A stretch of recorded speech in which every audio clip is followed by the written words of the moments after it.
Have you ever wondered what would happen if Kenjaku raised Yuji Itadori from childhood? Would Yuji still grow into the big-hearted guy everyone knows, or would he end up walking down a much darker path instead? And more importantly, would he still go on to completely change the course of the story? In this timeline, Kenjaku would decide to take care of Yuji himself for one very specific reason. From the very beginning, Kenjaku would already be planning to use Yuji as the perfect vessel for Ryomen Sukuna. And if Yuji was always meant to house the King of Curses, then raising him personally would make things far easier. Kenjaku wouldn't have to rely on luck, coincidence, or outside influences. He would have full control. Rather than letting Yuji grow up normally and stumble into the world of curses by accident, Kenjaku would make sure Yuji's entire life was built around that single goal. Every choice, every lesson, and every experience would quietly push Yuji closer to becoming exactly what Kenjaku needed him to be. And with that one decision alone, Yuji's future would already be heading in a completely different direction. With Kenjaku acting as his caretaker, Yuji's childhood would be harsh, quiet, and incredibly secretive. And in this timeline, Yuji would likely never hear his grandfather's dying wish about helping people.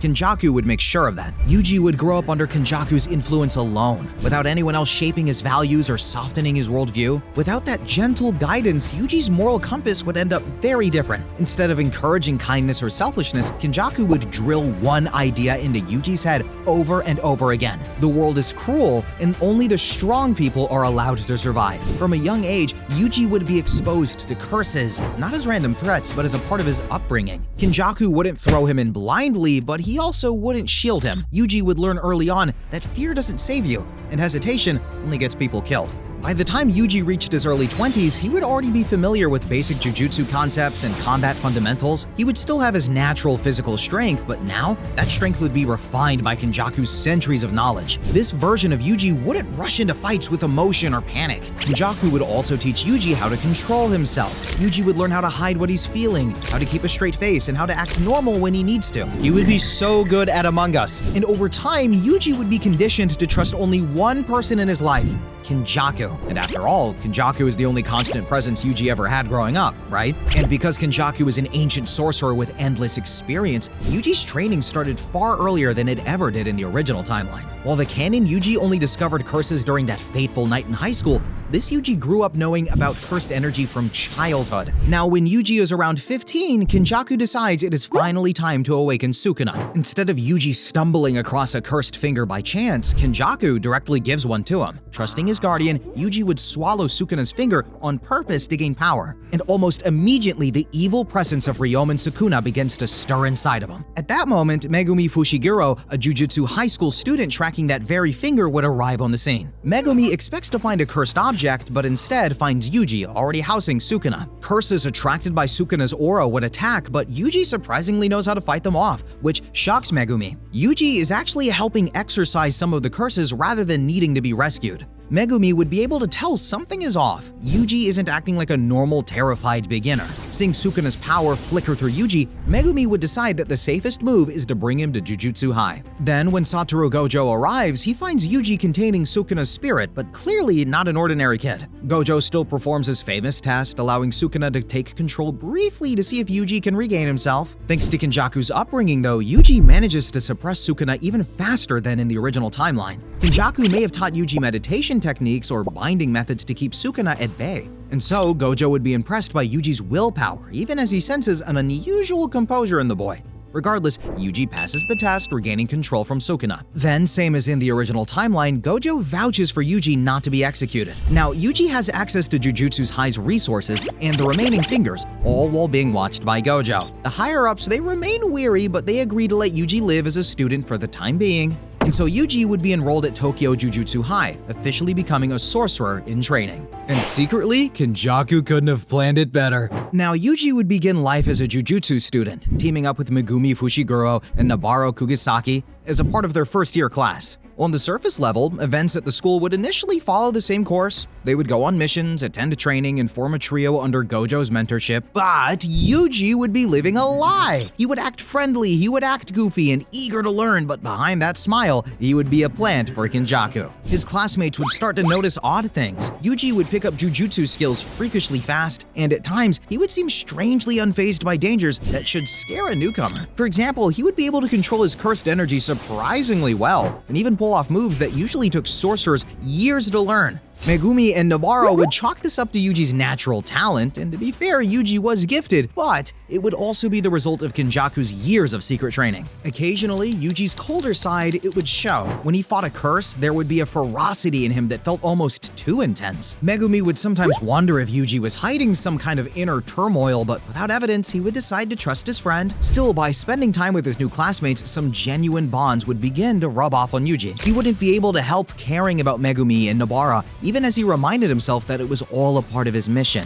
All the while, Yuji would also be fulfilling his role as Kenjaku's agent. He would secretly report information back whenever possible, keeping his parent informed of the sorcerer's plans. Kenjaku would likely have cursed spirits or other means to communicate without anyone else knowing. By day, Yuji would laugh with his classmates. By night, he would harbor dangerous secrets. This double life would keep Yuji walking on a razor's edge. Moving on, the annual Goodwill event between the Tokyo and Kyoto Jujutsu schools would still happen a few months into Yuji's enrollment. This time, however, the Kyoto school's secret plan to kill Yuji, seeing him as Sukuna's vessel, faces a Yuji who is far from an easy target. The Kyoto higher-ups, including Principal Gakuganji, would be even more determined to eliminate him, fully aware of the threat that Yuji represents. During the competition, the Kyoto students would ambush Yuji just as expected. Because Yuji is far less naive in this timeline, though, he handles their attempts more decisively. When he comes face-to-face with Todo, Yuji would cleverly play along with Todo's bizarre questioning, claiming they share the same taste in women, just like in the original timeline. But this isn't dumb luck, it's calculated. Yuji remembers Kenjaku's advice about manipulating people when necessary. Todo, impressed and fully convinced they are bros, would end up protecting Yuji instead of killing him, which would shock the Kyoto team's leadership. Yuji would survive the assassination attempts not just through charm, but through genuine skill. He is stronger and far more tactically aware than the Kyoto students had anticipated. When cursed spirits interrupt the event, like when the special grade Hanami attacks, the situation would escalate quickly. Yuji and Todo would pair up and fight together seamlessly, even landing a few black flash hits that showcase Yuji's growing strength. Gojo would eventually arrive after dealing with the veil and scare off the remaining curses, effectively saving the day. By the end of the exchange event, Yuji earns a degree of respect from the Kyoto students rather than just suspicion. No one at Jujutsu High would realize that Yuji has any ulterior motives. From their perspective, he has proven himself to be a brave and good-hearted student. Yuji would still be secretly reporting back to Kenjaku, but outwardly, he blends in perfectly. The question isn't whether the lie will collapse, but how long Yuji can keep living it. And the answer would come much sooner than expected. Why? Soon after, Yuji would be faced with a much more personal test of his character, the case involving Junpei Yoshino and Mahito. In the original timeline, this was where Yuji's kindness really stood out. He befriended Junpei and desperately tried to pull him away from Mahito's influence, only to be completely shattered when Junpei was killed. In this scenario, Yuji would still meet Junpei at the movie theater where Mahito attacks civilians. Keeping up his cover as a concerned sorcerer, Yuji reaches out to Junpei and slowly forms a connection with him. Part of Yuji does genuinely understand Junpei's pain, and he isn't completely cold no matter how he was raised. That said, because Yuji was taught to suppress his emotions, he isn't as openly warm as he was in canon. Instead of emotional speeches, he advises Junpei against revenge in a more blunt, matter-of-fact way. Even so, Junpei responds to Yuji's efforts and actually seems like he's starting to change. Unfortunately, Mahito would still take advantage of Junpei. He murders Junpei's mother and twists Junpei's grief into pure hatred. By the time Yuji realizes what's happening, Junpei has already been pushed to the edge. Yuji arrives to find Junpei lashing out with a cursed technique, consumed by anger. Just like before, Yuji tries to calm him down and promises that he'll stay by his side, but Mahito strikes first. This time, Yuji's reaction would be different. Instead of immediately breaking down, his emotions clash in a sharp, controlled way. He's furious, and the grief hits harder than he expects since he cared about Junpei more than he ever admitted to himself. At the same time, though, Kenjaku's words echo in his head, reminding him that this cruelty is exactly how the way the world works. This time, his rage turns cold. Yuji would then engage Mahito alongside Kento Nanami, who had been investigating the curse. And the way Yuji fights, it shocks Mahito. This isn't just self-defense anymore, but Yuji is actually trying to kill him with his bare hands. During the fight, Yuji even lands multiple black flash hits, showing just how dangerous he's becoming. Realizing that he's actually in danger, Mahito would eventually retreat. Kenjaku wouldn't want him dying here after all. The fight ends with Mahito escaping and Junpei dying in Yuji's arms.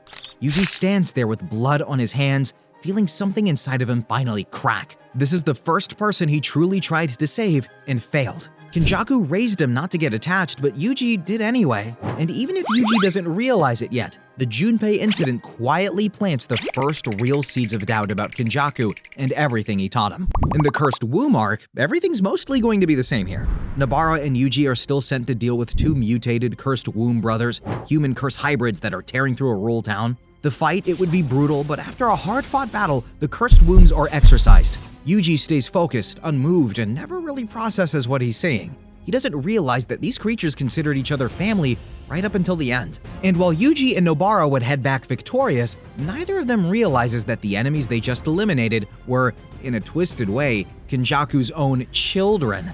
A detail that will come back to haunt Yuji very soon. Now we would arrive at Halloween, the night of the Shibuya incident, a turning point in any timeline. This is the moment Kenjaku has been waiting for, as his ultimate plan finally begins in the crowded streets of Shibuya. In the original story, this night was already a complete disaster for the heroes, but in this scenario, with Yuji acting as Kenjaku's inside man, the Shibuya incident would unfold with even more betrayal and tragedy layered on top of the chaos. Kenjaku's main objective would remain the same: to seal Gojo using the special grade artifact known as the Prison Realm and remove the single biggest obstacle to his plans. The difference now is that Kenjaku has Yuji positioned perfectly on the inside. As curses begin attacking civilians across Shibuya, Gojo makes his move to protect everyone, confronting the cursed spirits head-on. Yuji stays close to him, appearing to assist while quietly waiting for Kenjaku's signal. Then, in a critical moment while Gojo is fighting Jogo, Hanami, and Choso in the middle of a crowded area, Yuji would do something small but devastating. Maybe calling out to Gojo in distress or creating a brief distraction. Gojo glances towards Yuji for just a second, and that's when Kenjaku activates the Prison Realm. And in an instant, just like in canon, Gojo is caught off guard and sealed away, completely unable to escape. Everything happens so quickly that the other sorcerers don't immediately realize Yuji's involvement. With Gojo gone, there's no reason to hide anymore.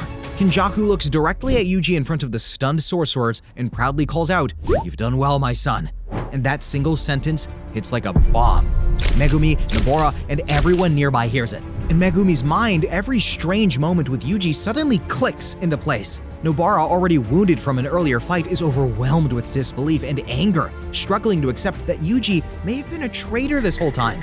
Panda, Nanami, Maki, whoever is present are left horrified, unable to process what they're seeing. At the same time, things spiral even further out of control. Nobara is caught off guard during the chaos and is brutally injured by Mahito, who ambushes her without warning. As if that wasn't enough, Yuji also witnesses his mentor Nanami being killed right in front of him.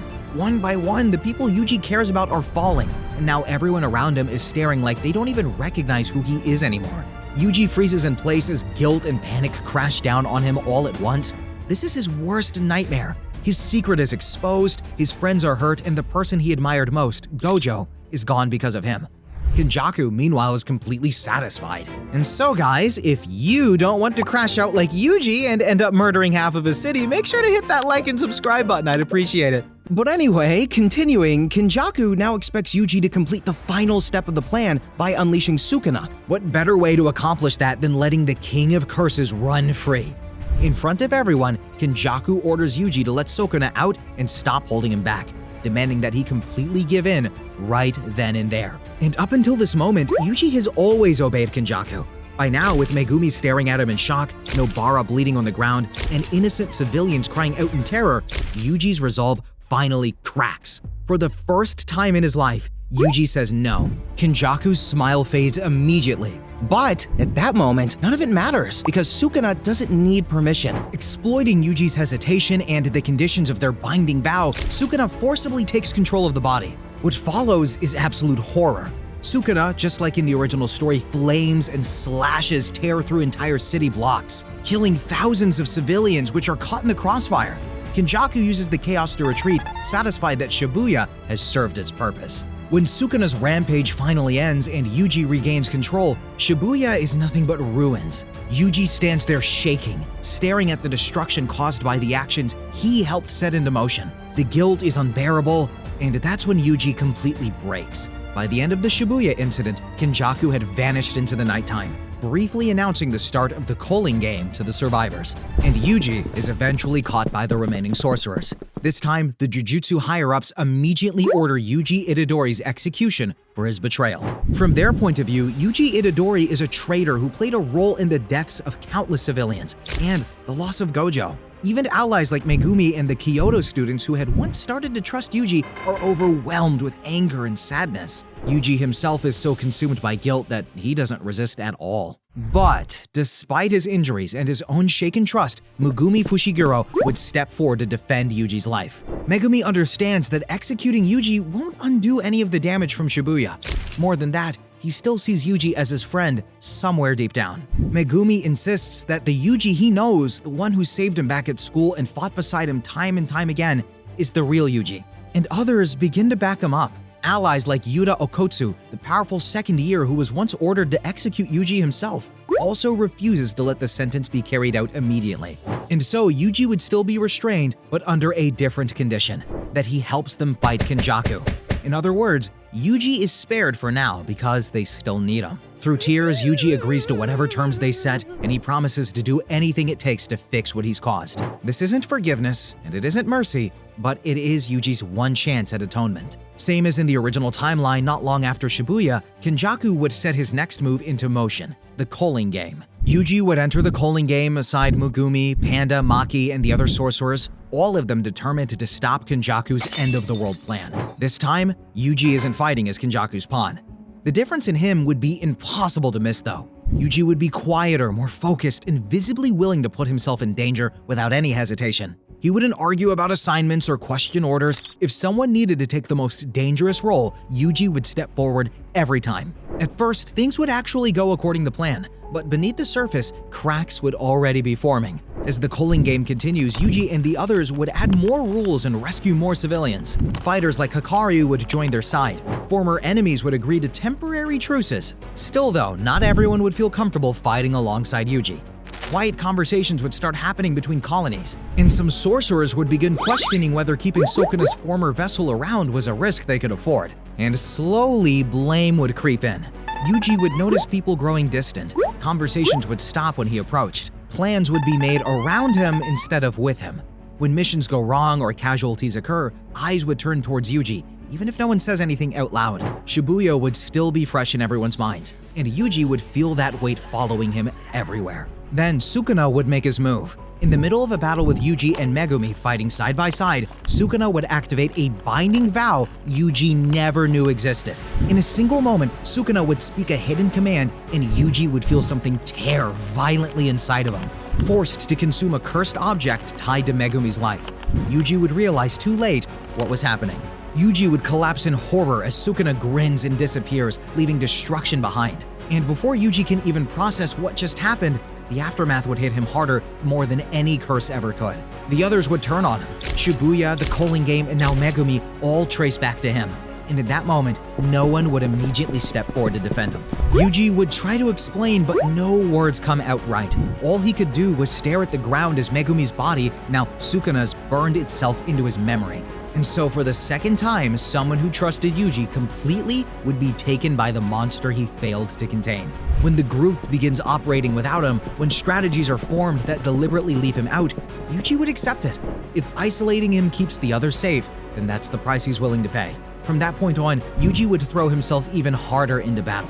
He would train obsessively, fight on the front lines without backup, and push himself past his limits every chance he gets. Every step forward would be driven by a single goal: saving Megumi and killing Sukuna. But if Yuji doesn't end this himself, more people will suffer for trusting him. Kenjaku may have expected this betrayal to finally break Yuji. Instead, it would create something far more dangerous: a Yuji Itadori who has nothing left to lose and nothing left holding him back. That's when the endgame would finally arrive. Gojo would be unsealed from the prison realm after the instability of the culling game disrupts the barrier systems anchoring it. He wouldn't emerge unscathed though, but he wouldn't hesitate either. The moment he's free, Gojo would head straight towards Sukuna, who is now fully incarnated in Megumi's body. What follows would be a titanic clash between the strongest sorcerer and the king of curses. A battle so intense it would warp the battlefield itself. However, despite Gojo's overwhelming power, Sukuna's evolution and Megumi's techniques would push the fight towards a devastating conclusion. But this time, Gojo wouldn't be the one who falls. As Sukuna begins preparing an empowered attack capable of bypassing infinity entirely, Yuji would realize what's about to happen before anyone else. Drawing on the lingering connection left behind from years as Sukuna's vessel, Yuji would step in front of Gojo and forcibly interfere with Sukuna's cursed flow. It would give Yuji control, but it would disrupt Sukuna's technique just long enough. And the backlash here was fatal. Yuji's body would fail as Sukuna tears through him from the inside. But Yuji would succeed in holding Sukuna back long enough for Gojo to act, and his death, it wouldn't be for nothing. Using the opening Yuji creates, Gojo would unleash a refined hollow purple. Sukuna would be destroyed completely, and with him, Megumi would die as well. Gojo would understand that instantly, and he would carry that burden without hesitation. But the King of Curses would finally be gone, and the cost would be insane. In the silence that follows, Kenjaku reveals himself. With Tengen partially merged and his plan nearing completion, he attempts to force the birth of his so-called new world. A final confrontation erupts, but without Sukuna standing between him and Gojo, Kenjaku has nowhere left to hide. Gojo, exhausted and fighting beyond what his body should allow, ends the fight decisively. Kenjaku is killed outright, and his centuries-long manipulation instantly ends. With Kenjaku's death, the culling game collapses, yet there's no celebration and no sense of victory, but only the quiet realization of what it took to reach this point. In the aftermath, the world of Jujutsu begins to recover. Civilians return to their lives, and the era shaped by Sukuna and Kenjaku finally closes. But Yuji Itadori isn't there to see it. Some remember Yuji as a traitor, others remember him as a hero, but Gojo knows the truth. Yuji didn't die for redemption, and he didn't die to be forgiven. He died because when the moment came, he chose to stand between the strongest curse in history and the last chance the world had to survive. And guys, that's it for now, but you can click on this video next where I explain just what would happen if Gojo was reborn with all of his memories. And don't forget to hit like and subscribe. Thanks for watching, and bye-bye!